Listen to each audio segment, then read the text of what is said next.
ನಮಸ್ಕಾರ. Speed plus ಕರ್ನಾಟಕಕ್ಕೆ ಸ್ವಾಗತ. ನಾನು ಅಕ್ಷತಾ.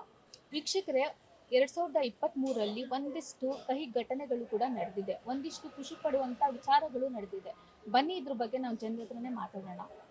ಆ, ನಮಸ್ಕಾರ ಎಲ್ಲ ವೀಕ್ಷಕರಿಗೆ. ನಾನು ಕಹಿ ಘಟನೆ ಸಾಕಷ್ಟಿದೆ. 2023 ನಾವು ಕರೋನಾ ಮುಗ್ದ ನಂತರ ಒಂದು ವರ್ಷ ನಾವೆಲ್ಲೋ ಎಲ್ಲ ಮುಗೀತಪ್ಪ ಕರೋನಾ ಅನ್ನೋದನ್ನ ಚಾಲ್ತಿ ಮಾಡಿದ್ರೆ, ಆ ವರ್ಷದ ಕಡೆಯ ಹಂತದಲ್ಲಿ ಅಂದರೆ ಡಿಸೆಂಬರ್ ನವೆಂಬರ್ ತಿಂಗಳಲ್ಲಿ ತಿರ್ಗಾ ಸ್ಟಾರ್ಟ್ ಆಯಿತು ಕರೋನಾ ಅನ್ನೋದು. ರೂಮರ್ಸ್ಗಳು ಸ್ಟಾರ್ಟ್ ಆಗ್ತಾ ಇದೆ, ಸಾವು ನೋವುಗಳು ಹೆಚ್ಚಾಗ್ತಾ ಇದೆ. ಅಂದರೆ ನಾವು ಸ್ಟಾರ್ಟಿಂಗ್ ಜನವರಿಯಿಂದ ಏನಾರ ತೊಗೊಬೇಕು ಅಂದರೆ ಬರಗಾಲ ನಾವು ನೋಡಿದ್ವಿ, ಸಾಕಷ್ಟು ಬರಗಾಲ ನೋಡಿದ್ವಿ. ಯಾಕೆಂದರೆ ನಿರೀಕ್ಷಿತ ಪ್ರಮಾಣದಲ್ಲಿ ನಾವು ಮಳೆನ ಈ ವರ್ಷ ಕಂಡಿಲ್ಲ. ಸಾಕಷ್ಟು ಬರಗಾಲ. ನಾನು ಉತ್ತರ ಕರ್ನಾಟಕ, ಸಾಕಷ್ಟು ಮಂಗಳೂರು ಆಗಿರ್ಬೋದು, ಎಲ್ಲ ಕಡೆ ಪ್ರವಾಸ ಮಾಡಿದೆ. ಆಲ್ಮೋಸ್ಟ್ ಮಂಗಳೂರಲ್ಲಿ ನಮಗೆ ಮೇ ಜೂನಲ್ಲೆಲ್ಲ ಮಳೆಗಾಲ ಪ್ರಾರಂಭ, ಅಂದರೆ ಮುಂಗಾರು ಪ್ರಾರಂಭ. ಈ ಸಲ ಆ ಮುಂಗಾರನ್ನು ನಾವು ನೋಡಿಲ್ಲ. ಯಾಕೆಂದರೆ ನಾವು ಇದೇ ನಮ್ಮ ಕರ್ನಾಟಕ ರಾಜ್ಯನೇ ಅಂತಲ್ಲ, ಇತರೆ ರಾಜ್ಯಗಳು ಇವಾಗ ಈಗ ಇತ್ತೀಚೆಗೆ ಸೈಕ್ಲೋನ್ನಿಂದ ತಮಿಳ್ನಾಡಲ್ಲಿ ಒಂದು ಫ್ಲಡ್ ಆಯಿತು, ಮಳೆ ಆಯಿತು. ಸೌತ್ ತಮಿಳ್ನಾಡಲ್ಲಿ ಬಿಟ್ಟರೆ ಬೇರೆ ಎಲ್ಲೂ ಅಷ್ಟು ನಾವೇನು ನೋಡಿಲ್ಲ. ಮಳೆ ಪ್ರಮಾಣ ಬಹಳ ಬಹಳ ಕಮ್ಮಿ. ರೈತರಿಗೆ ಬಹಳ ಸಂಕಷ್ಟ ಅಂತಲೇ ಈ ವರ್ಷ ಹೇಳ್ಬೋದು. ರೈತರಿಗೆ ಯಾವುದೇ ರೀತಿ ಅವರ ಬೆಳೆ ಆಗಿಲ್ಲ, ಸರ್ಕಾರ ಅವ್ರ ಬಗ್ಗೆ ಯಾವುದೇ ರೀತಿ ಗಮನ ಹರಿಸಿಲ್ಲ. ರೈತರು ತುಂಬ ಸಂಕಷ್ಟದಲ್ಲಿದ್ದಾರೆ ಅಂತ ನಾನು ನಿಮ್ಮ ಮುಖಾಂತರ ಹೇಳ್ಬೋದು. ಅದಾದ ನಂತರ ನಾವು ಚಲನಚಿತ್ರ ಕ್ಷೇತ್ರದಲ್ಲಿ ಅಂತ ಬಂದರೆ ಎರಡು ವಿಚಾರಗಳು. ಇನ್ನು ಹಲವಾರು ಚಿತ್ರರಂಗದ ಗಣ್ಯರು ಕೂಡ ಹೋಗಿದ್ದಾರೆ. ಅದರಲ್ಲಿ ಮೇಜರು ವಿಜಯ್ ರಾಘವೇಂದ್ರ ಅವರ ಧರ್ಮಪತ್ನಿ. ತುಂಬ ಕಿರಿಯ ವಯಸ್ಸಿನಲ್ಲೇ ಅವರು ವಿದೇಶಕ್ಕೆ ಪ್ರವಾಸಕ್ಕೆ ಅಂತ ಹೋಗ್ತಾರೆ. ಅವರು ಪ್ರವಾಸಕ್ಕೆ ಹೋದಾಗ ಬಹಳ ಸಂತೋಷವಾಗಿ ಹೋದಂಥ ಮಹಿಳೆ ಇವತ್ತು ಬಂದಿಲ್ಲ, ವಾಪಸ್ ಬಂದಿಲ್ಲ. ಎಕ್ಸ್ಪೆಷಲಿ ಹೇಳಬೇಕು ಅಂದರೆ ಶಿವರಾಮ್ ಸರ್ ಅವರು ಏನಿದ್ದಾರೆ, ನಮ್ಮ ತಂದೆ ಅವರೆಲ್ಲ ಒಟ್ಟಿಗೆ ವರ್ಕ್ ಮಾಡಿದಂಥವ್ರು ಪೊಲೀಸ್ ಇಲಾಖೆಯಲ್ಲಿ. ನಾನು ಅವ್ರನ್ನ ಬಹಳ ಹತ್ತಿರದಿಂದ, ಸ್ಪಂದನಾ ಮೇಡಮ್ ಅವ್ರನ್ನ ನಾನು ಕಂಡಿದ್ದೀನಿ. ಅವರು ಶಿವರಾಮ್ ಸರ್ ಬಸವನಗುಡಿ ಠಾಣೆಯಲ್ಲಿ ಇನ್ಸ್ಪೆಕ್ಟರ್ ಆಗಿದ್ರು. ಅವಾಗ ನಮ್ಮ ತಂದೆಯವರು ಅಲ್ಲಿ ASI ಆಗಿದ್ರು. ಆಗ ನನ್ನ ಈ ಫ್ಯಾಮಿಲಿ ಗೆಟ್ ಟುಗೆದರ್ ಅಂತ ಒಂದು ಮಾಡ್ತಿದ್ರು, ಆಗ ಬರ್ತಿದ್ರು. ಅವಾಗಿನಿಂದನೇ ಆಕೆಯ ಒಂದು ನೇಚರ್ ತುಂಬ ಒಳ್ಳೆಯ ನೇಚರ್ ಆಗಿತ್ತು. ಮತ್ತು ಸೆಲೆಬ್ರಿಟಿಯ ಒಂದು ಮದುವೆ ಆದರು. ಅದೆಲ್ಲ ನೋಡಿದಾಗ ಅಂಥ ಒಬ್ಬ ಸ್ನೇಹಿತೆ ಅಂತಲೂ ಹೇಳ್ಬೋದು, ಮತ್ತು ಕುಟುಂಬದಲ್ಲಿ ಒಂದು ವ್ಯಕ್ತಿ ಅಂತಲೂ ಹೇಳ್ಬೋದು. ಸ್ಪಂದನಾ ಅಕ್ಕ ಅವರು ಇಲ್ಲ, ಬಹಳ ನೋವಾಗುತ್ತೆ. ಯಾಕೆಂದರೆ ಅದು ತುಂಬ ಇದಾಗಿದ್ದು. ಇತ್ತೀಚೆಗೆ ನಮ್ಮ ಕನ್ನಡ ಚಿತ್ರರಂಗ ಕಂಡಂಥ ಶ್ರೇಷ್ಠ ನಟಿ, ಸುಮಾರು 6 ದಶಕಗಳ ಕಾಲ ಅವರ ಚಿತ್ರರಂಗದ ಒಂದು ಒಡನಾಟ ಅಂತಲೇ ಹೇಳ್ಬೋದು. ನಿರಂತರವಾಗಿ 6 ದಶಕಗಳ ಕಾಲ ಎಲ್ಲ ಭಾಷೆಯಲ್ಲೂ ಅವರು ನಟನೆ ಮಾಡಿರುವಂಥ ಲೀಲಾವತಿ ಅಮ್ಮನವರು. ಇವತ್ತು ವಿನೋದ್ ರಾಜ್ ಅವರು ಇವತ್ತು ಹೇಳಬೇಕು ಅಂದರೆ ತಾಯಿಗೆ ತಕ್ಕ ಮಗ. ಯಾರನ್ನ ತಾಯಿ ತಂದೆನ ನೋಡ್ಕೊಬೇಕಪ್ಪ ಅಂತ ಹೇಳಿದ್ರೆ ವಿನೋದ್ ರಾಜ್ ಅವರನ್ನ ಎಕ್ಸಾಂಪಲ್ ಆಗಿ ನಾವು ತೊಗೊಬೇಕು. ಯಾಕಂದರೆ ಅವರು ತಾಯಿನ ಕಂಡಂಥದ್ದು, ತಾಯಿ ಸೇವೆ ಮಾಡಿದಂಥದ್ದು ಬೇರೆ ಯಾವ ಮಕ್ಕಳು ನಾನು ನೋಡಿಲ್ಲ. ಸ್ವತಃ ಹೆಂಡತಿ ಮಗನ್ನ ದೂರ ಇಟ್ಟು, ಯಾವುದೋ ಹೊರ ರಾಜ್ಯದಲ್ಲಿಟ್ಟು ಅವರು ಗೌಪ್ಯವಾಗಿ ಸಾಕೊಂಡು. ಏನಕ್ಕೆ ಅಂದರೆ ತಾಯಿ ಮೇಲೆ ಪ್ರೀತಿ ಎಲ್ಲಿ ಕಮ್ಮಿ ಆಗುತ್ತೋ, ನನ್ನ ತಾಯಿಗೆ ಎಲ್ಲಿ ನೋಡ್ಕೊಳ್ಳೋಕ್ಕಾಗಲ್ವೋ ಅನ್ನೋಂಥದ್ದನ್ನ ನಡೆದಂಥ ಒಬ್ಬ ನಟ. ಮತ್ತು ಅಂಥ ಮಹಾನ್ ತಾಯಿಗೆ ಒಂದು ಒಳ್ಳೆಯ ಮಗ. ಯಾಕೆಂದರೆ ನಾವು ನೆಲಮಂಗಲ ಅವರ ತೋಟಕ್ಕೆ ಹೋಗಿದ್ವಿ. ಅವರು ಅಲ್ಲಿನ ಶ್ರೀಸಾಮಾನ್ಯರು ಏನು ಹೇಳ್ತಾರಪ್ಪ ಅಂದರೆ, ಅವರೆಲ್ಲ ಒಂಥರ ಶ್ರೀಸಾಮಾನ್ಯರ ಥರ ನಡ್ಕೊಂಡಂಥ ವ್ಯಕ್ತಿಗಳು. ಮತ್ತು ಕನ್ನಡ ಚಿತ್ರರಂಗದಲ್ಲಿ ನಾವು ಒಬ್ಬ ದೊಡ್ಡ ದೊಡ್ಡ ನಟರುಗಳಿಗೆ ಕಷ್ಟ ಅಂತ ಬಂದಾಗ ನಾವು ಸಹಾಯ ಮಾಡಿರ್ಬೋದು, ಹಣ ಕೊಟ್ಟಿರ್ಬೋದು, ಎಲ್ಲ ಮಾಡಿರ್ಬೋದು. ಕಾಣದ ಕೈ ಹಾಗೆ ಪೋಷಕ ಕಲಾವಿದರಿಗೆ ಇದು ಎಕ್ಸ್ಪೆಷಲಿ ಎಲ್ಲರೂ ಗಮನದಲ್ಲಿಟ್ಕೊಳ್ಬೇಕು. ಯಾವ ಸರ್ಕಾರ ಆಗಲಿ ಮಾಡಿಲ್ಲ, ಚಿತ್ರರಂಗದ ಯಾವ ಒಬ್ಬ ನಟ ಕೂಡ ಮಾಡಲ್ಲ. ಮಾಡದೇ ಇರುವಂಥ ಕೆಲಸ ವಿನೋದ್ ರಾಜ್ ಮತ್ತು ಲೀಲಾವತಿ ಅಮ್ಮನವರು ಮಾಡಿದ್ದಾರೆ. ಯಾಕೆಂದರೆ ನಮ್ಮ ರಾಜ್ಯದ ಕಲಾವಿದರಿಗೆ ಮಾತ್ರ ಅಲ್ಲ, ಹೊರ ರಾಜ್ಯದ ತಮಿಳುನಾಡಿನ ಪೋಷಕ ಕಲಾವಿದರಿಗೆ ಮಾಶಾಸನ ಅನ್ನೋದನ್ನು ಇವತ್ತು ನಿರಂತರವಾಗಿ ಅವ್ರ ಕಷ್ಟ ಇದೆ. ಇವತ್ತು ಅವರು ಕಷ್ಟ ಇಟ್ಕೊಂಡು ಅಷ್ಟೆಲ್ಲ ಮಾಡಿದ್ದಾರಲ್ಲ, ನಿಜವಾಗ್ಲೂ ಅಂಥ ಹೃದಯ ಶ್ರೀಮಂತಿಕೆ ಇದೆ. ಅಂಥವ್ರ ಮಧ್ಯದಲ್ಲಿ ನಾವೆಲ್ಲ ಬದುಕಿದ್ವಿ ಅನ್ನೋದು ತುಂಬಾ ಖುಷಿ ಅನಿಸುತ್ತೆ. ಯಾಕೆಂದರೆ ಅಂಥ ವ್ಯಕ್ತಿಗಳನ್ನ ನಾವು ಈ ಜನ್ಮದಲ್ಲಿ ನೋಡ್ತಾ ಇದ್ದೀವಿ ಅನ್ನೋದೇ ನಮಗೆ ಬಹಳ ಆನಂದ ಆಗುತ್ತೆ. ಅವರು ವಿನೋದ್ ರಾಜ್ ಅವರು ಇದೆಲ್ಲ ನಡೆಸ್ಕೊಂಬರ್ಲಿ. ಅವರು ದುಃಖ ಇದೆ, ಕರ್ನಾಟಕಕ್ಕೆ ದುಃಖ ಇದೆ. ಮತ್ತು ಒಳ್ಳೆಯ ಒಬ್ಬ ಹೀರೋಯಿನ್ ಅಂತಲೇ ಹೇಳ್ಬೋದು. ಪೋಷಕ ಪಾತ್ರದಲ್ಲಿ ಅವ್ರದ್ದೇ ಆದಂಥ ಛಾಪು ಮೂಡಿಸಿದ್ದಾರೆ. ಮತ್ತು ಒಂದು ತಾಯಿ ಹೇಗೆ ಇರಬೇಕು ಅನ್ನೋದನ್ನು ಲೀಲಾವತಿ ಅಮ್ಮನವರು ತೋರಿಸ್ಕೊಟ್ಟಿದ್ದಾರೆ. ಅದೊಂದು ಬಹಳ ದುಃಖಕರ ವರ್ಷ ಈ ವರ್ಷದಲ್ಲಿ ನಾವು ಕಳ್ಕೊಂಡಿರ್ಬೋದು ಅಂತ ನಾವು ತುಂಬಾನೇ ಫೀಲ್ ಮಾಡ್ತಿದ್ವಿ. 2023 ಕಡೆ ದಿನದಲ್ಲಿ ನಾವಿದ್ದೀವಿ. ಈ 2023 ರಾಜ್ಯಕ್ಕೆ ಒಂದು ರೀತಿ ಶಾಪವೂ ಹೌದು, ವರವೂ ಹೌದು.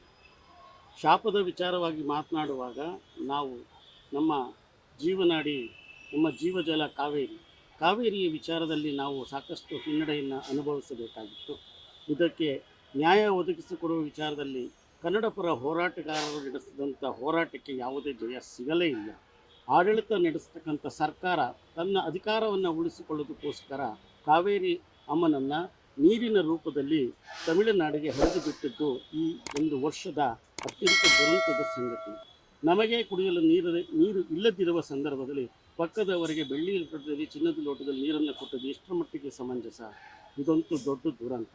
ಇನ್ನು ನಮ್ಮ ಕನ್ನಡ ಚಿತ್ರರಂಗದ ಅಭಿನೇತ್ರಿ ಅಂತಲೇ ಹೇಳ್ಬೋದು ಒಂದು ಕಾಲದ ಲೀಲಾವತಮ್ಮನವರು.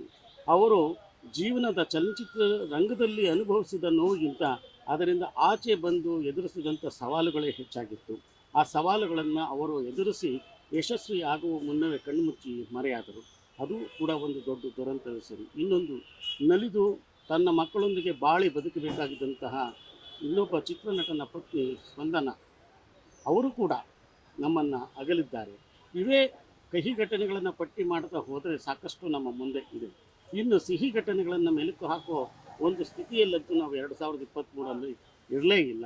ಇನ್ನು ಬರ್ತಕ್ಕಂಥ 24 ಏನಿದೆ, 2024 ಒಂದು ಹೊಸ ವರ್ಷ ನಮ್ಮ ರಾಜ್ಯದ ಪಾಲಿಗೆ ಸಿಹಿಯ ದಿನಗಳನ್ನೇ ಕೊಡುವಂತಾಗಲಿ ಅಂತ ನಾನು ಹಾರೈಸುತ್ತೇನೆ. ಸರ್, 2023 ಕಹಿ ಘಟನೆ ಇರ್ಬೋದು ಅಥವಾ ಖುಷಿ ವಿಷಯ ಇರ್ಬೋದು, ಯಾವುದಿದೆ? 2023 ಒಂದು ರೀತಿಯಲ್ಲಿ ಕಹಿ ಘಟನೆಗಳೇ ಜಾಸ್ತಿ ಅಂತ ಹೇಳ್ಬೋದು. ಭಾಳಷ್ಟು ಜನ ಸೆಲೆಬ್ರಿಟೀಸು, VIP ಗಳು ಸತ್ತೋಗಿದ್ದು ಭಾಳ ಬೇಸರಿಸಾಗುತ್ತೆ.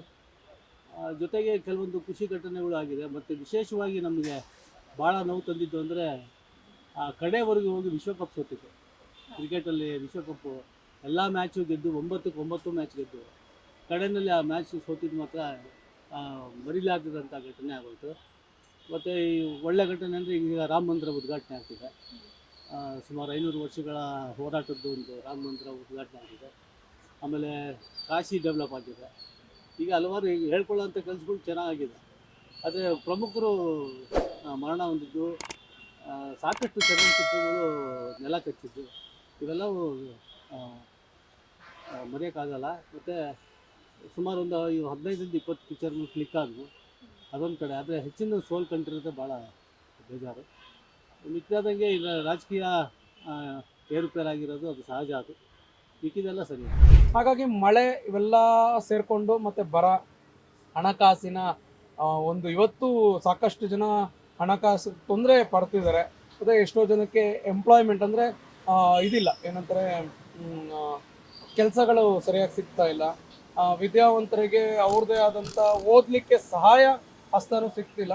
ಸರ್ಕಾರ ಬಂದಿದೆ, ಈಗ ಬಂದವ್ರು ಇನ್ನೂ 6 ತಿಂಗಳು ಕಳೆದಿದೆ. 6 ತಿಂಗಳಲ್ಲಿ ಇನ್ನೂ ಏನು ಮಾಡ್ತಾರೆ ಅನ್ನೋದು ನಾವು ನಿರೀಕ್ಷೆಯಲ್ಲಿದ್ದೀವಿ. ಇನ್ನೂ ಮಾಡಬೇಕು ಅನ್ನೋದು ನಮ್ಮ ಒತ್ತಾಯ ಇದೆ. ಇದು ನಮ್ಮ ದುಃಖದ ಸಂಗತಿ. ಇನ್ನೂ ಹಲವಾರು ಇದೆ ಮೇಡಮ್, ಹಲವಾರು ಹೇಳಬೇಕು ಅಂದರೆ ಸಾಕಷ್ಟು ಇದೆ. ಬಟ್ ಈ ಒಂದು ಇದಲ್ಲ, ಯಾಕೆಂದರೆ 2023 ಕಡೆಯ ಹಂತದ ಹಿಂದಿನ ದಿನದಲ್ಲಿ ನಾವು ಕಡೆಯ ಹಂತನೇ ಅಂತಲೇ ಹೇಳ್ಬೋದು.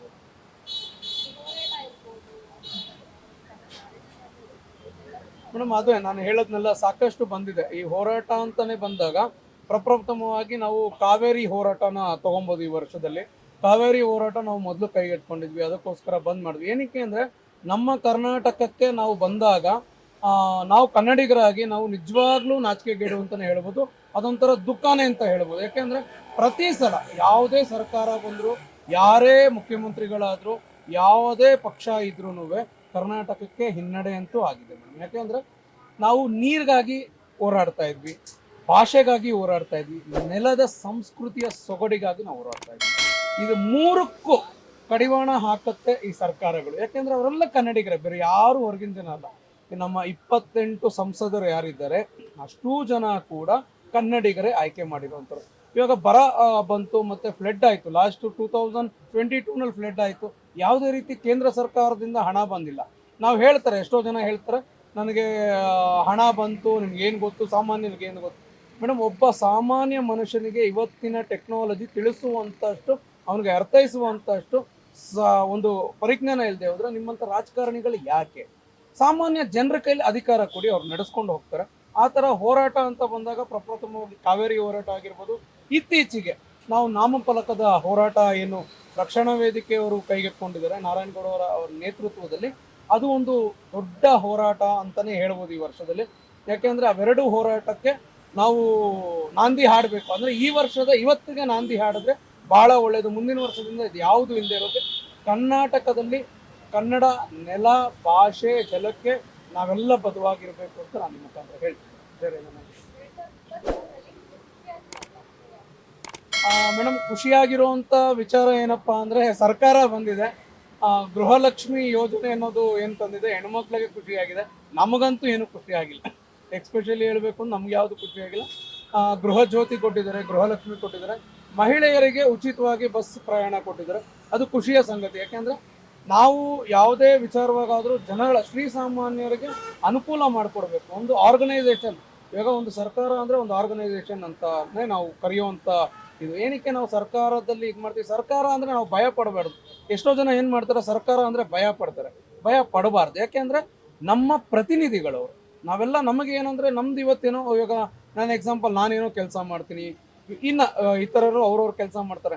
ಎಲ್ಲರೂ ಕೂಡ ಇದರ ಒಂದು ಸಂಕಷ್ಟನ ನಾವು ಪರಿಹಾರ ಮಾಡೋಕ್ಕಾಗಲ್ಲ ಅಂತ ನಾವೊಬ್ಬ ರೆಪ್ರೆಸೆಂಟೇಟಿವ್ನ ನಾವು ಆಯ್ಕೆ ಮಾಡ್ಕೊಡ್ತೀವಿ. ನಮ್ಮ ಪ್ರತಿನಿಧಿಗಳನ್ನ ಆಯ್ಕೆ ಮಾಡಿ ವಿಧಾನಸಭೆಗೆ ಕಳಿಸ್ಕೊಡ್ತೀವಿ. ಅವರು ಅಲ್ಲಿ ಕೂತ್ಕೊಂಡು ಅವರ ಏನಂತಾರೆ, ಅವ್ರ ಎಂಜಾಯ್ಮೆಂಟ್ ನೋಡ್ತಾ ಇದ್ದಾರೆ. ಇದೊಂದು ಏನೋ ಮಾಡಿದ್ದಾರೆ, ಇದೊಂದು ಖುಷಿ ಅನಿಸುತ್ತೆ. ಈ ವರ್ಷದಲ್ಲಿ ಇದಿಷ್ಟು ಖುಷಿಯಾಗಿದೆ. ಮಳೆ ಬರಬೇಕಿತ್ತು, ಅದೊಂದು ಬರಲಿಲ್ಲ ಅನ್ನೋದು ದುಃಖಕರ ಸಂಗತಿ ಇದೆ ಅಷ್ಟೇ. ಖುಷಿ ಅಂದರೆ ಇದಿಷ್ಟೇ, ನಮಗೇನು ಬರಲಿಲ್ಲ. ಅಷ್ಟು ಬಿಟ್ಟರೆ ಇನ್ನೇನು ಇಲ್ಲ ಈ ವರ್ಷದ. ಮೇಡಮ್, ಚಂದ್ರಯಾನ. ಹಾಂ ಮೇಡಮ್, ಅದು ನಿಜವಾಗ್ಲೂ ನಾವು ಭಾರತೀಯರು ಹೆಮ್ಮೆ ಪಡುವಂಥ ವಿಚಾರ ಏನಪ್ಪ ಅಂದರೆ, ಚಂದ್ರಯಾನ 3 ಯಶಸ್ವಿ ಆಗಿದೆ. ಯಾಕೆಂದರೆ ನಾವು ಚಂದ್ರನ್ನ ನಾವು ಇಲ್ಲಿ ನೋಡಿಕೊಂಡು ಚಂದ್ರ ಇದ್ದಾನೆ ಅಂತ, ಚಂದ್ರನ್ಗೆ ಒಂದು ರಾಕೆಟ್ನ ನಾವು ಲಾಂಚ್ ಮಾಡ್ತೀವಿ ಅನ್ನೋ ಮಟ್ಟಕ್ಕೆ ಭಾರತೀಯರಾಗಿ ನಾನು ಏನನ್ನ ಹೇಳಬೇಕು ಅಂದರೆ, ಅದನ್ನು ಮಾಡಿದ್ದೀವಿ ಅಂದರೆ ನಾವು ತುಂಬ ಹೆಮ್ಮೆ ಪಡ್ತೀವಿ. ಧನ್ಯವಾದಗಳು. Speed Plus Karnataka.